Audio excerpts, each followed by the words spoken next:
দেখি তো বাবা কি করে। বাবা তো দেখছি শরীরের অতিরিক্ত চুলগুলো কেটে ফেলে দিচ্ছে। আইডিয়া!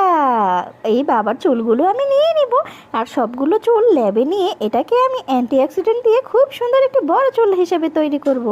আর এই চুলটা তৈরি হয়ে গেলে এটা নিয়ে আমি আমার মায়ের মাথায় লাগিয়ে দিব।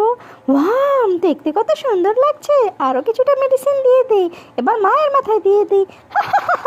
কি করলাম আমি? মায়ের চুল তো বড় হয়ে গিয়েছে। কি, মেয়েটা তো ভারী দুষ্ট হয়ে গিয়েছে। মেয়েটাকে আজকে ঘর থেকে বের করে দেব। খুব বেশি দুষ্টমি করে, চলে যাও তুমি ঘর থেকে। এ কি, শহরে লাভাব সৃষ্টি হয়েছে, শহর পুড়ে ছারখার হয়ে যাচ্ছে। এখন আমি কি করি? ওরে বাবা রে বাবা, আমাদের শহর তো ধ্বংস হয়ে যাচ্ছে। তাড়াতাড়ি বাড়ি ফিরে যাই। বাড়ি ফিরে গিয়ে আমি ল্যাবের ভিতর ঢুকে যাই, আর সেখানে গিয়ে ঠান্ডার মেডিসিন তৈরি করব, আর সেটি দিয়ে মেঘের সৃষ্টি হবে, আর মেঘ থেকে পানি পড়বে। পানি পড়লে লাভাটা নিভে যাবে। তাড়াতাড়ি গিয়ে লাভাটাকে নিভিয়ে দেই, তাহলে শহরের মানুষগুলো নিরাপদে থাকবে। আমি সফল হয়েছি, লাভা নিভে গেছে। আমার লক্ষ্মী মেয়ে।